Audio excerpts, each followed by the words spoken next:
Today we are going to talk about a build that has become my favorite in the last couple of days. A Summoner Damage Over Time Blood Knight build. You might have already seen me playing with this on my live streams. It is not a completely new build, some people have been using it for a while now. This build gets better with more potency and damage over time legendary gems. But you can still give it a shot even if you don't have those. First, let's take a look at the skills we are using, but before that, don't forget to subscribe to the channel if you haven't yet, so you don't miss any upcoming content.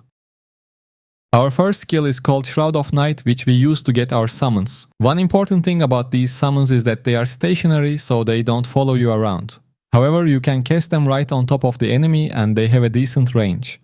These summons use our primary attacks, which is why we are using certain legendary essences on our primary attack. But we will talk about that in a minute. The next skill we are using is Swarm of Bats. This one causes a small swarm of bats to circle you for 5 seconds. When you use a primary attack, a bat swoops down and bites nearby enemies. As you can guess, this works on our summons as well. To increase the effectiveness of the skill, we are using a Pants essence that adds a poison effect to the skill. After that we have Transfusion, one of the best skills you can have nowadays in Battlegrounds. When you use this skill, you get a small shield, which is not the best part. Additionally, harmful effects will be removed from you and you will become immune to harmful effects for the duration of the shield. Basically, you can remove all damage over time effects from yourself. If you use the skill on a party member, you dash to that target, and this effect applies to both of you. So if you see a party member suffering from harmful effects, you can help them. Additionally, Transfusion can be activated again one additional time within 5 seconds of the first cast. Lastly, we have Sanguinate, which is our movement skill. I'm using this to easily reach the backlines to cast Shroud of Night, or you can get out of tricky situations with this skill as well.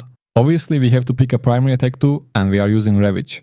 We are using this one over Shadow's Edge because you can add a bleed effect to this one, which is really important for this build.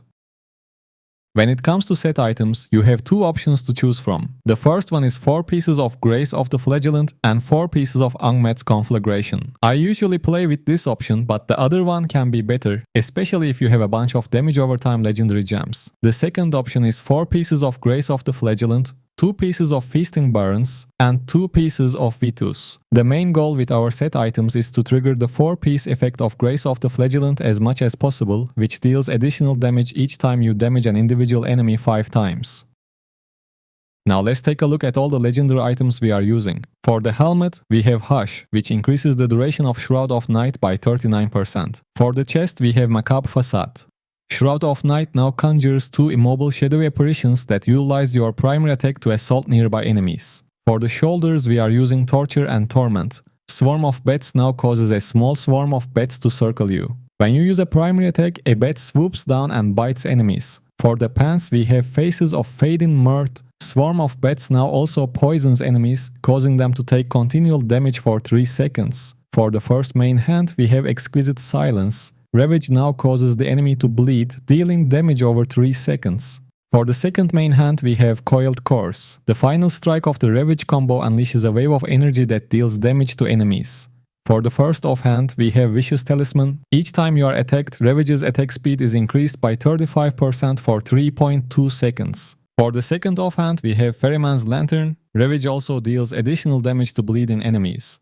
That's all the legendary affixes we have. I'm sure you understand how this build works now. Just don't get too close and don't stay nearby to your targets after using your summons. They will be taking care of things most of the time. And you can back them up with your primary attacks when it's safe to do so. Now let's talk about the recommended legendary gems for this build. Like I said earlier, you want as many legendary gems with damage over time effects as you can get. So you can use Everlasting Torment, Viper's Bite, Seeping Bile, and Roiling Consequence. Misery Elixir can be a good option too because it increases the duration of harmful effects. Pain Clasp is good to have, and as you can guess, Blood-Soaked Jade, Bottled Hope, and Starfire Shard are always good for PvP. For the Paragon, I have 2 different setups, one for Battlegrounds and the other for Vaults and other clan-related PvP activities. When I do Battlegrounds, I use Brawler with Finishing Touch, Defender of Sanctuary, Heavy Armor, Rugged, and Combat Expertise. For clan-related PvP activities, I use Gladiator with Uncontrollable, Cheat, Death, Grizzled Veteran to the Victor, and Hold Formation. I think that's all I can say about this build. If you have questions, let me know in the comments section or just join my live streams. Thanks for tuning in and take care.